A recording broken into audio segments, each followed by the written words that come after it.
As of today, we are now less than a year out from what is sure to be a consequential 2024 election.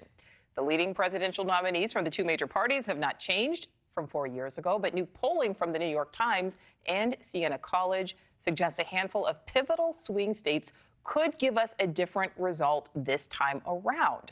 According to that latest polling, former President Trump leads President Biden in 5 of 6 major swing states. Let's bring in correspondent Elizabeth Prann.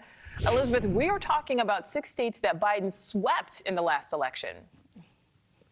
Yeah, Nicole, it's almost as if we could say the predictable is the unpredictable. All we can say is if you live in some of these swing states, you're going to be seeing quite a few more TV ads than some of us who maybe are in a solid red or a solid blue state. So let's take a look at some of these 6 swing states.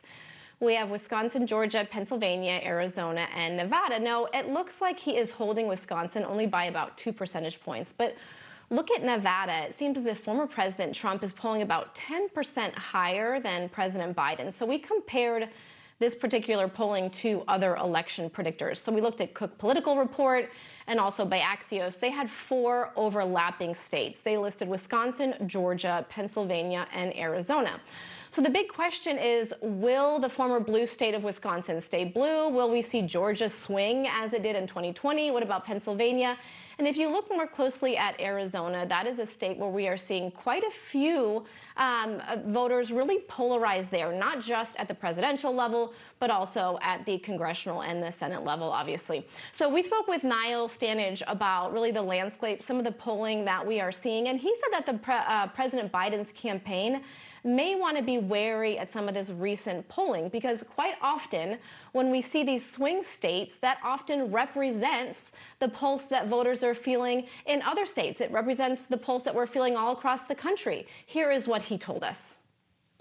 President Biden's in significant trouble. The reason battleground states are battleground states is that they're fairly close to the national mean. They're not obviously committed Republican or Democratic states.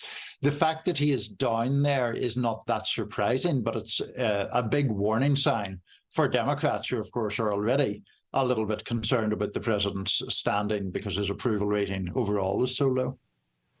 So, Nicole, as you can imagine, we are hearing from the Biden campaign. They've released a statement and they write in part, "We will win in 2024 by putting our heads down and doing the work, by not fretting about a poll." Now, keep in mind, we're looking at the numbers here. If you dig a little bit deeper, why? Why are we seeing these numbers? Well, a lot of Democratic voters are concerned about the president's age. He's turning 81 in just a couple of weeks. They're also disenfranchised in the direction of the country, and they're also worried about the economy. A lot of economists say, well, let's wait and look at that second quarter. That's fast approaching. We want to talk a little bit more about the Republican side, so we'll be back with you, Nicole, in the next hour on whether or not those voters are disenfranchised by former President Trump's legal woes. Back to you. Digging into all of it. All right, Elizabeth, thank you. Thank you for watching. Go to newsnationnow.com to find News Nation on your television provider. And don't forget to click the red subscribe button below to get more of News Nation's fact-driven, unbiased coverage.